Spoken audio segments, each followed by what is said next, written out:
The aftermath of World War II saw China exhausted, its resources depleted, and its people longing for peace. The country was in ruins, with cities devastated by bombings and infrastructure in shambles. The Chinese people, having endured years of brutal conflict, were desperate for stability and a return to normalcy. Yet, peace was not to be found. The end of the war did not bring the respite that many had hoped for. Instead, it marked the beginning of another, even more devastating conflict. The war had only exacerbated the existing tensions between the ruling Nationalist Party, or Kuomintang, led by Chiang Kai-shek, and the Chinese Communist Party under Mao Zedong. These two factions, with vastly different ideologies and visions for China's future, had been at odds for years. The two parties, once uneasy allies against the Japanese, quickly turned on each other, igniting a bitter civil war that would shape China's destiny for decades to come. The conflict was marked by brutal battles, shifting alliances, and widespread suffering among the civilian population. The Nationalists, backed by the United States, seemed to have the upper hand initially. They received substantial military aid and support from the US, which viewed the Nationalists as a bulwark against the spread of communism in Asia. They boasted a larger army, controlled most of China's major cities, and enjoyed international recognition. The nationalist government was seen as the legitimate authority of China by many Western nations. However, the communists, deeply entrenched in the countryside, possessed a powerful ideological weapon, the promise of land reform and a more just society. They garnered significant support from the rural peasantry, who were disillusioned with the nationalist government's corruption and inefficiency. As the war raged on, the tide began to turn. The communists, with their disciplined army and effective guerrilla tactics, started to gain the upper hand in many regions. The communists, with their disciplined army and popular support among the peasantry, won a series of decisive victories. Their promises of land redistribution and social justice resonated deeply with the rural population, who had long suffered under the feudal system. Meanwhile, the nationalists, plagued by corruption and internal divisions, saw their support dwindle. The nationalist leadership was often seen as out of touch with the needs and desires of the common people, leading to widespread disillusionment. By 1949, the writing was on the wall. The nationalist forces were in full retreat, unable to withstand the relentless advance of the communist troops. The nationalists, facing imminent defeat, fled to the island of Taiwan, taking with them the remnants of their government and dreams of a reunited China. This retreat marked a significant turning point in Chinese history, as the nationalists established a separate government on Taiwan. On October 1, 1949, from the Gate of Heavenly Peace in Beijing, Mao Zedong proclaimed the establishment of the People's Republic of China, marking the beginning of a new era for the world's most populous nation. This momentous event signaled the end of the Civil War and the start of a new chapter in Chinese history, one that would see the country undergo profound transformations under communist rule. With the remnants of the nationalist forces defeated or in retreat, Mao Zedong stood triumphant. The Chinese Communist Party, once a persecuted group of revolutionaries, now held the reins of power in China. For Mao, this victory was the culmination of decades of struggle, a testament to his unwavering belief in the power of communist ideology and the potential of the Chinese people. Mao's charisma, strategic brilliance, and deep understanding of the Chinese peasantry had been instrumental in the communist victory. He had successfully mobilized millions of peasants, promising them land and liberation from centuries of oppression. Now, as the undisputed leader of China, Mao set about reshaping the nation in his own image. The early years of Mao's rule saw sweeping changes across China. Land redistribution policies were implemented, breaking the power of the landlord class and giving land to millions of impoverished peasants. Industry was nationalized, and a centrally planned economy was established, with the government taking control of key sectors of the economy. These reforms, while radical, were met with widespread support from the Chinese people, who had long suffered from poverty, inequality, and foreign exploitation. Mao, hailed as the great helmsman, became the embodiment of China's newfound hope and ambition. His portrait, omnipresent in public squares and homes across the country, symbolized the dawn of a new era for China, an era of independence, self-reliance, and socialist transformation. In the wake of the Chinese Revolution, the geopolitical landscape of Asia underwent a seismic shift.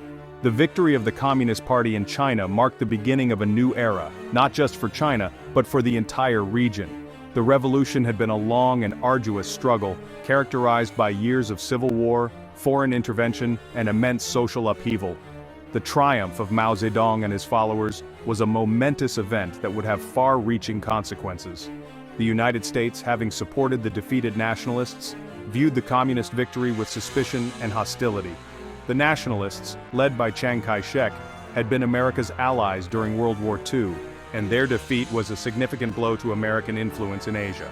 As the Nationalists retreated to Taiwan, the U.S. found itself grappling with the reality of a vast and populous nation now under communist control.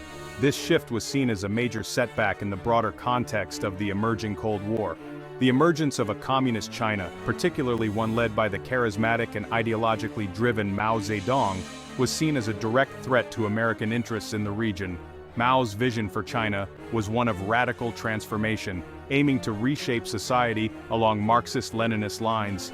This vision was in stark contrast to the capitalist and democratic ideals championed by the United States. American politicians and strategists were deeply concerned about the potential spread of communism throughout Asia, fearing a domino effect that could destabilize the entire region. The Soviet Union, on the other hand, welcomed the new China with open arms. For Joseph Stalin, the leader of the Soviet Union, the establishment of a communist government in China was a significant victory. It represented the expansion of the socialist camp and a strengthening of the global communist movement. Stalin saw in Mao a kindred spirit, a fellow revolutionary who had successfully challenged the established world order. The Soviet Union was eager to support and solidify this new alliance. Joseph Stalin, recognizing the strategic importance of having a powerful communist ally in Asia, saw in Mao a kindred spirit, a fellow revolutionary who had successfully challenged the established world order. The relationship between the two leaders was complex, marked by mutual respect, but also underlying tensions. Stalin's support was crucial for the early years of the People's Republic of China, providing both ideological guidance and practical assistance. The two countries, sharing a common ideology and a desire to counter Western influence, quickly forged a close alliance. This partnership was not just a political convenience but a strategic necessity for both nations. The Soviet Union and China aimed to present a united front against the capitalist West, promoting the spread of communism and supporting revolutionary movements worldwide. Their cooperation extended to various fields, including military, economic, and cultural exchanges. This alliance, formalized in the Sino-Soviet Treaty of Friendship, Alliance, and Mutual Assistance signed in 1950, had profound implications for the emerging Cold War. The treaty outlined mutual defense commitments and economic cooperation, solidifying the bond between the two nations. It was a clear signal to the world that the communist bloc was united and prepared to challenge Western dominance. The treaty also facilitated the transfer of technology and expertise from the Soviet Union to China, aiding in China's development. China, with its vast population and strategic location, became a key player in the global communist movement. The country's potential as a revolutionary force was immense, and its leaders were determined to harness this potential to reshape the world order. The Chinese government embarked on ambitious programs of industrialization and modernization, aiming to transform the nation into a socialist powerhouse. Military parades and rallies showcased China's growing strength and its commitment to the communist cause. The Soviet Union provided economic and military aid to China, helping to bolster its industrial development and strengthen its military capabilities. This support was crucial for China's early development, providing the resources and expertise needed to build a modern economy and a formidable military. Soviet engineers and advisors played a significant role in the construction of factories, infrastructure, and defense installations. The flow of military equipment from the Soviet Union also enhanced China's ability to defend itself and project power in the region. The alliance, however, was not without its tensions. Despite their shared ideology, Mao and Stalin had different visions for the future of the communist movement. Mao's ambitions for China often clashed with Stalin's expectations, leading to disagreements and friction. These tensions were exacerbated by the broader context of the Cold War, where both nations were navigating a complex and often hostile international environment. The relationship between the two leaders was marked by a delicate balance of cooperation and competition. Mao, while initially deferential to Stalin, harbored ambitions of his own. He saw China as a leading force in the communist world, not merely a junior partner to the Soviet Union. Mao's vision for China was one of independence and self-reliance, aiming to build a unique path to socialism that reflected China's specific conditions and needs. This vision often put him at odds with Soviet leaders, who expected China to follow the Soviet model more closely. He saw China as a leading force in the communist world, not merely a junior partner to the Soviet Union. Mao's leadership was characterized by a strong sense of national pride and a determination to assert China's independence on the global stage. He believed that China had a unique role to play in the global communist movement, one that required a distinct approach and strategy. This belief often led to friction with Soviet leaders, who were wary of China's growing assertiveness. These underlying tensions, coupled with ideological differences and geopolitical rivalries, would eventually lead to a bitter split between the two communist giants. The Sino-Soviet split was a significant event in the history of the Cold War, reshaping the dynamics of the global communist movement. The split was driven by a combination of personal rivalries, ideological disagreements, and strategic considerations. It marked the end of the initial period of close cooperation and the beginning of a new phase of competition and conflict. However, in the early years of the Cold War, the Sino-Soviet alliance presented a formidable challenge to the West, solidifying the ideological division of the world and fueling the rivalry that would define the latter half of the 20th century. The alliance between China and the Soviet Union was a powerful symbol of communist solidarity, and it posed a significant threat to Western interests. The West responded with a range of strategies, from military alliances to economic sanctions, in an effort to contain the spread of communism and counter the influence of the Sino-Soviet bloc. By the late 1950s, China was at a crossroads. The nation, recovering from years of civil war and foreign occupation, was eager to establish itself as a global power. Mao Zedong, driven by a utopian vision of rapid industrialization and societal transformation, believed that China could leapfrog into the future. His ambition was not just to catch up with the West, but to surpass it. In 1958, he launched one of the most ambitious and ultimately catastrophic economic and social campaigns in human history, the Great Leap Forward.